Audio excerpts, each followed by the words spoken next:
¿Qué tal, estimados alumnos? Me da mucho gusto volverlos a saludar ya en esta recta final de nuestro curso de Administración de la Cadena de Valor. Nuevamente me presento, soy su profesor tutor, el maestro Alejandro Pozo. Y bueno, en esta semana hay una actividad muy importante, muy relevante del curso, que es la fase 2 del proyecto final, es la entrega final de nuestro trabajo de implementación de alguna de las herramientas. Y bueno, lo que quisiera que pudiéramos en esta cápsula revisar a detalle es precisamente qué es lo que cada uno de estos apartados de su entrega final requiere incluir. En mi experiencia anterior, en ocasiones se omiten algunos contenidos, algunos elementos clave, que no quiere decir que no los tengan o no los hayan investigado, sino simplemente quizás hay un descuido para incluirlos en su proyecto, en su reporte, y buscamos anticiparnos a eso y que les podamos dar información que les ayude para su correcto desarrollo. Entonces, vamos a comenzar a revisar esta información. Proyecto fase 2. El proyecto en su fase 2 tiene un 70% del valor de la calificación de esta actividad. Son 10.5 puntos de su nota final. En esta entrega requerimos que se explique el método de aplicación o implantación de la herramienta.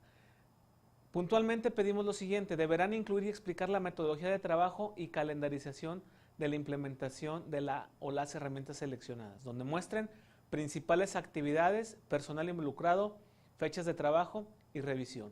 Aquí es muy importante lo siguiente, que está resaltado en negritas: utilicen un Gantt chart o cronograma con la información detallada. Por ejemplo, si utilizan la metodología 6 Sigma, que es una de las metodologías que mayormente utilizan para esta materia, se deberá demostrar y explicar cómo cada etapa del ciclo de IMAIC será desarrollada cronológicamente y su seguimiento. Es clave incluir las evidencias de las herramientas implementadas, estudios y o reportes que se generaron sobre el proyecto. Para el caso de la metodología 6 Sigma, deben demostrar la herramienta específica de cada una de las etapas del ciclo de IMAIC.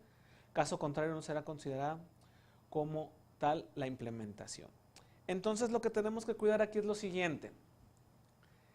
Para que esté completo este apartado, no olviden primero que nada tener un Gantt chart, un cronograma de actividades, donde incluyan la actividad, fecha de inicio, fecha de fin, responsable de esta actividad, y que pongan visualmente en qué fecha se está realizando. Vaya, cómo es el horizonte del tiempo, cómo se puede ir leyendo. ¿Esto para qué? Para que cronológicamente se puedan ir distinguiendo cada una de las etapas con las cuales van a estar trabajando.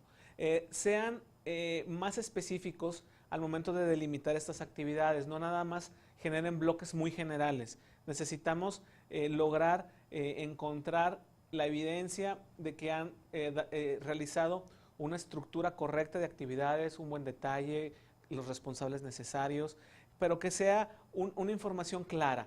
Si nada más por ahí ponen y resumen todo su proyecto en 3 actividades o en 4 actividades, no va a estar completo. Entonces, para que tengan cuidado en este aspecto. Otro punto importante: dependiendo de la herramienta que van a utilizar, son las evidencias que necesitamos. Aquí deben demostrar en cada etapa, conforme a su cronograma, qué evidencia va a respaldar esa actividad. Ya mencionamos el ejemplo de la implementación de una metodología 6 Sigma.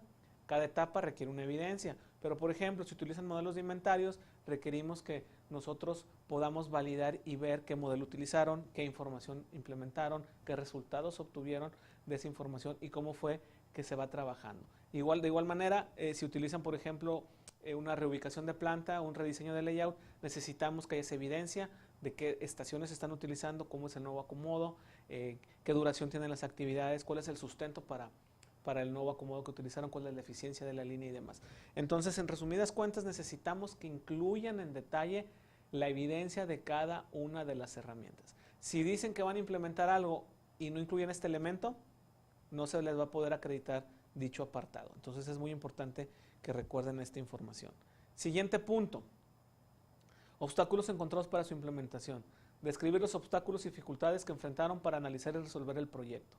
¿Cómo lo resolvieron? Si lo hicieron, o bien, si no pudieron resolverlos, indiquen qué pasó, qué fue lo que sucedió y cómo salieron adelante a pesar de esta situación.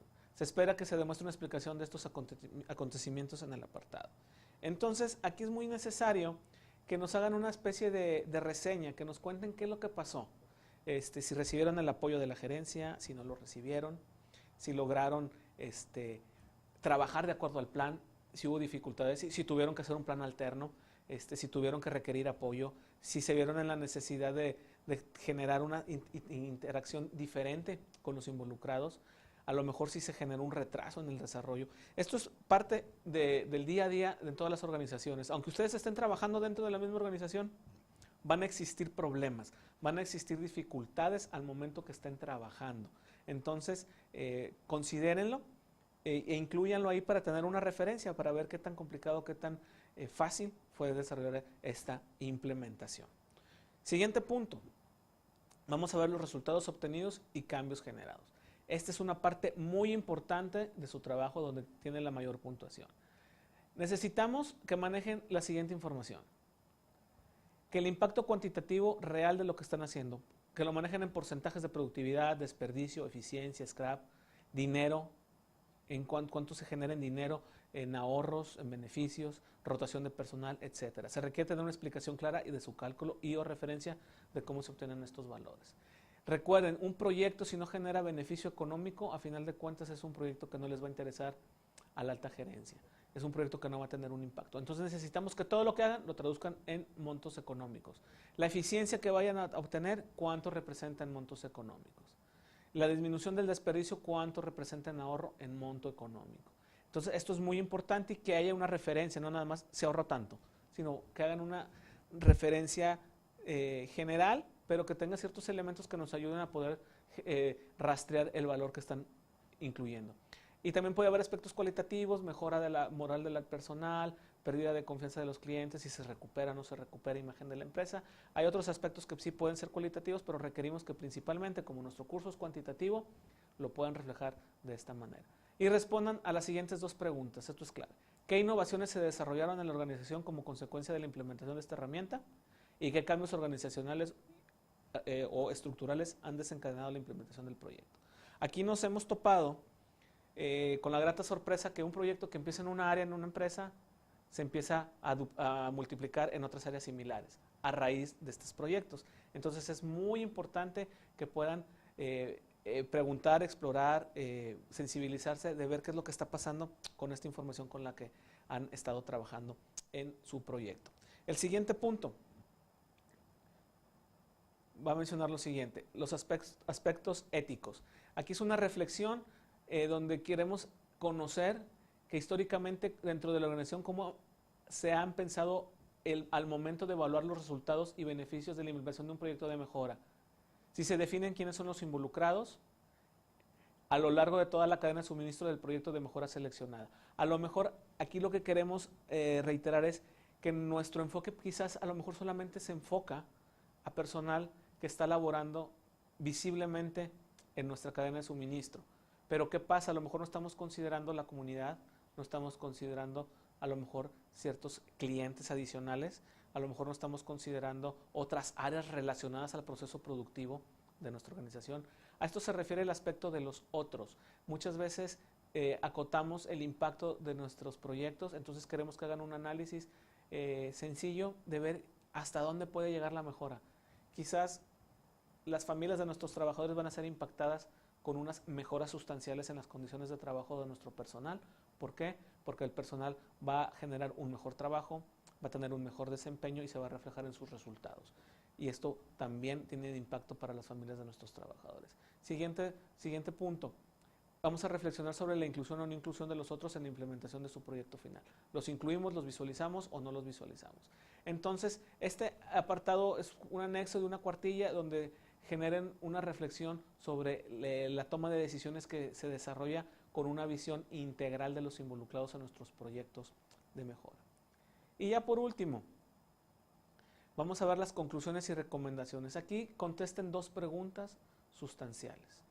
¿Qué es primordial asegurar para que el problema no se repita? Es decir, que no volvamos a tener otro proyecto de mejora en la misma área sobre el mismo tema. ¿Y qué quedó inconcluso en la implementación que debe ser atendido de nuestro proyecto? Esto es muy importante para que ustedes generen esta información y en conjunto nos platiquen cuál es su aprendizaje, qué logros obtuvieron con el desarrollo de este proyecto. Aquí deben de recalcar y repetir los beneficios que se obtienen, el impacto económico que se ha logrado. Y bueno, también requerimos que generen su bibliografía en formato APA, por lo menos tengan 3 consultas de biblioteca digital, esto es muy importante, y algunas otras fuentes convencionales o referencias de otros sitios de internet, como mínimo 2 referencias. Y con las 5 de biblioteca digital van a ser 5. Ahora, debemos de incluir una presentación de PowerPoint. Aquí, como información adicional que deben de considerar, es que la presentación es más que nada un formato que nos va a ayudar ¿a qué? A poder transmitir a los involucrados de la empresa qué es lo que hicimos, cómo lo hicimos, de una manera rápida, resumida. No es un reporte exhaustivo, sino son las principales informaciones que logramos encontrar en nuestro proyecto. Aquí les voy a dar algunas recomendaciones. No omitan ningún apartado de lo que hemos solicitado. Al final de su reporte revisen que se incluyan cada uno de estos apartados. En ocasiones, por descuidos, pueden olvidar incluir la información, entonces sepárenla, identifíquenla claramente por cada uno de los apartados que estamos evaluando. Revisar en que se aplique y documente lo expuesto en la fase 1. Hay un error muy común. Dicen que van a hacer algo en la fase 1 y resulta que la fase 2 es otra cosa. Entonces, consideren que lo que ya dijeron que van a hacer en la fase 1 es lo que están implementando en la fase 2. Si dicen que van a implementar la metodología 6 Sigma y luego nada más en el reporte de fase 2 se queda en la etapa de definición de los problemas y no hay mecanismos de mejora y mecanismos de control, entonces su proyecto está incompleto y lamentablemente pues no va a poder ser evaluado conforme a la rúbrica y va a tener un impacto fuerte en la nota. Entonces sean muy constantes y congruentes en todo lo que están refiriéndose en la fase 1 y la fase 2. Incluyan evidencias de la implementación de las herramientas. Sin evidencias no hay sustento, y sin sustento no podemos asignar la puntuación requerida. Esto es muy, muy importante. Y la presentación de PowerPoint utilicen en un formato ejecutivo y también incluyan la evidencia. Aquí lo más importante son las evidencias, los resultados, los números. Y eviten la transcripción del reporte de Word a la presentación. Consideren que una presentación no es un reporte de Word, entonces requiere bullets, requiere información precisa, encabezados sencillos, pocas palabras, donde la imagen explique, donde ustedes al momento de exponer nada más sea un apoyo. Entonces, utilícenlo de esta manera, solamente como un apoyo, ¿verdad? Les reitero, si hay en estos días alguna duda, escríbanme, pueden hacerlo con toda confianza, mi correo es pozo@itesen.mx y estoy en la mayor disposición de apoyarlos. Revisen de nueva cuenta la información y bueno, les deseo el mayor de los éxitos en este desarrollo de la fase 2 del proyecto. Les envío un cordial saludo.